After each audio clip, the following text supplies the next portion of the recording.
Hey guys, Levi here with Trout and Fly Fishing, and today we're going to be tying Mike's Midge Pupa. This is a pattern born on the spring creeks of Pennsylvania, but you can take it anywhere midges are found, which is pretty much everywhere. They're a very prolific insect, and this one does a heck of a job of imitating them. You can tie it in a ton of different colors, but we're going with olive today.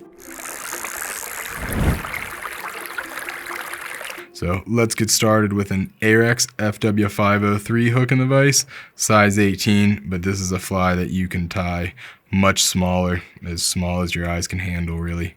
We're coming in with some black 16-aught Vivus thread.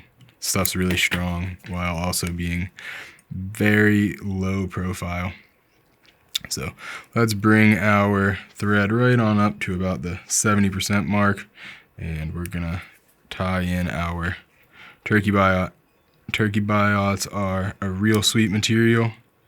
They give excellent segmentation, and as far as I'm concerned, I don't really know a material that trumps them in terms of segmentation and natural appearance. I'm a really big fan of these things, as you can probably tell. Alright, so get that tied in. We want nice close wraps on this.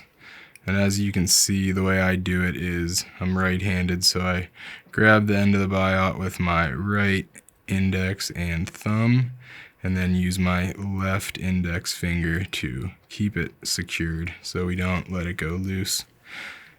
That's what I want right there in terms of the body length.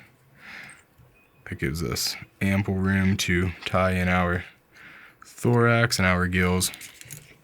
So snip that away. Clean it up slightly. So we have a little bit of foam right here.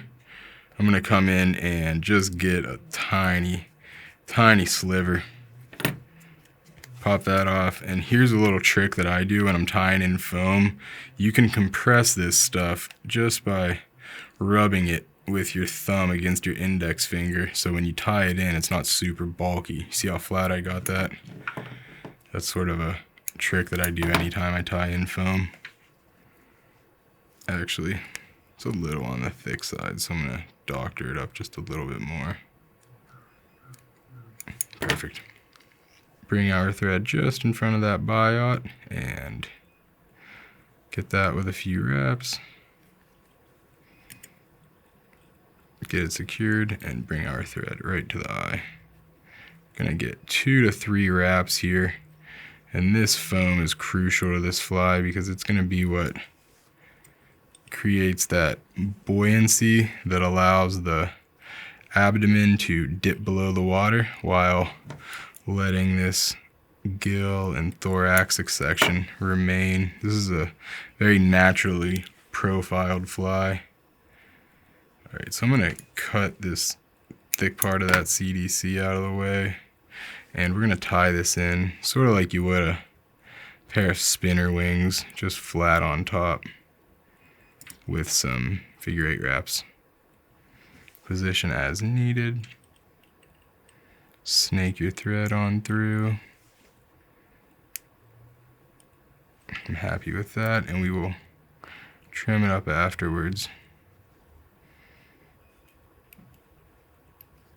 I'm going to half hitch it and then whip finish.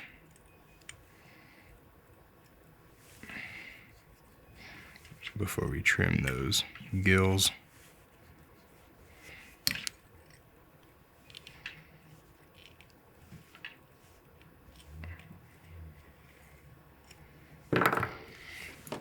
Cut that thread out of the way.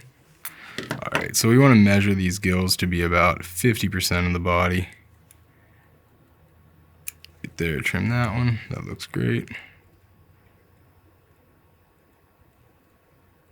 And trim that one. Soften those edges up just a bit.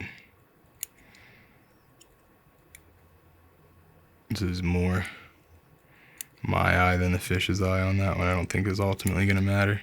But one last cut.